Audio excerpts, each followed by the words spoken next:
Est-ce que les algues dans nos sushis pourraient venir d'ici? C'est la mission que s'est donnée William Sirlami sur la côte nord au Québec. En plus de récolter des algues sauvages, il s'essaye à la culture de plusieurs d'entre elles, comme l'algue nori qui entoure nos sushis et qui est pour l'instant importée d'Asie. On a déjà des résultats de la culture en nori en laboratoire, on sait que ça fonctionne.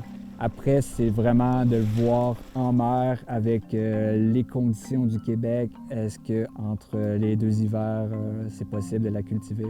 Dans le fond, on a commencé en 2023 et on est à l'étape un peu de recherche et développement encore.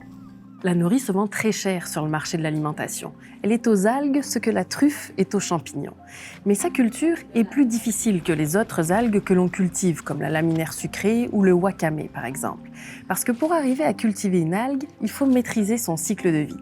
Et il s'avère que celui de la nori est plus complexe. Donc il y a quand même plusieurs étapes au cycle de vie, puis chaque étape requiert différentes conditions de lumière, de température, de durée de jour.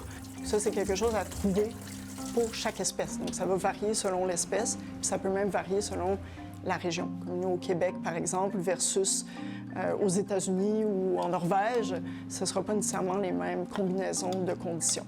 William et Isabelle s'entraident pour mieux comprendre comment cultiver la nori du Québec. Parce que pour l'instant, il n'y a pas de culture commerciale de cette algue-là en Occident. En attendant, William Sirlami a commencé à faire des tests pour transformer des noris sauvages d'ici en feuilles de sushi. Et ça goûte pas mal la même chose que ce qu'on achète à l'épicerie, mais pour lui, ça y ressemble pas encore assez. Là, ici, elle est beaucoup trop croustillante, donc sûrement une question de température, de pourcentage d'eau avec les algues. Il y a beaucoup de paramètres, dans le fond, pour qu'on ait une feuille de sushi semblable à celle qu'on va retrouver en Asie. Pour une consommation à grande échelle, on va préférer la culture que la récolte d'algues sauvages, soit parce que l'algue, comme la nori, se retrouve en petite quantité à l'état naturel, mais aussi pour ne pas nuire à leur écosystème, parce que les algues rendent toutes sortes de services. Elles servent de nourriture à certains animaux, d'abri pour les poissons, mais aussi à produire de l'oxygène dans l'eau. Les exploiter, c'est toujours courir le risque d'avoir des impacts négatifs sur l'environnement marin.